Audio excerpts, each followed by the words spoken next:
মানব সভ্যতার এক ক্রান্তি লগ্নে আমরা আজ পৌঁছে গেছি। বিসমিল্লাহির রহমানির রহিম। আজকের অনুষ্ঠানের সভাপতি, প্রধান অতিথি, বিশেষ অতিথিবৃন্দ, জিয়াউর রহমান ফাউন্ডেশনের সদস্যবৃন্দ এবং আমাদের প্রিয় শহীদ রাষ্ট্রপতি জিয়াউর রহমানের জন্মভূমি বাগবাড়ি গাবতলীর সম্মানিত সুধীমণ্ডলী, আসসালামু আলাইকুম। আজ জিয়াউর রহমান ফাউন্ডেশনের ২৬তম প্রতিষ্ঠা বার্ষিকীতে উপস্থিত থাকতে পেরে আমি অত্যন্ত আনন্দিত। সারাদিন ব্যাপী বিনামূল্যে স্বাস্থ্যসেবা প্রদান করে জিয়াউর রহমান ফাউন্ডেশনের সকল সদস্য নিরলস প্রচেষ্টা করেছেন। তাদের সকলকে জানাই আমি আন্তরিক ধন্যবাদ ও অভিনন্দন। মানব সভ্যতার এক ক্রান্তি লগ্নে আমরা আজ পৌঁছে গেছি, কিন্তু আর্তমানবতার সেবায় আমরা সকলে নিজ নিজ ক্ষেত্রে প্রচুর অবদান রাখতে পারি।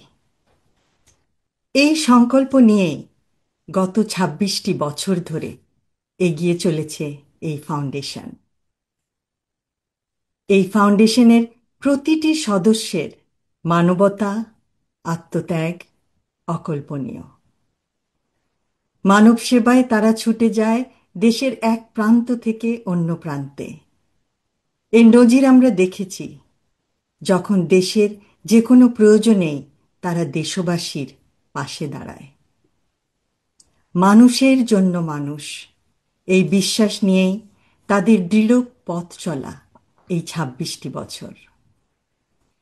২৬ বছরে স্বল্প সামর্থ্যে অথচ আকাশচুম্বী মানবিকতায় তারা বহু মানুষকে প্রতিষ্ঠিত করেছে। ভবিষ্যতে যে কোনো বিপদে দেশবাসীর পাশে থেকে তারা কাজ করে যাবে, এই আশা করব। দৃষ্টান্ত স্থাপন করবে, ধারাবাহিকতা বজায় রাখবে। ইনশাআল্লাহ আগামীতে হয়তো পরিসর বৃদ্ধি করে আন্তর্জাতিক অঙ্গনেও তাদের মানবাধিকার উদাহরণ উজ্জ্বল নক্ষত্রের মতো প্রতীয়মান হবে। উপস্থিত সকলকে আবারও ধন্যবাদ। আল্লাহ হাফেজ।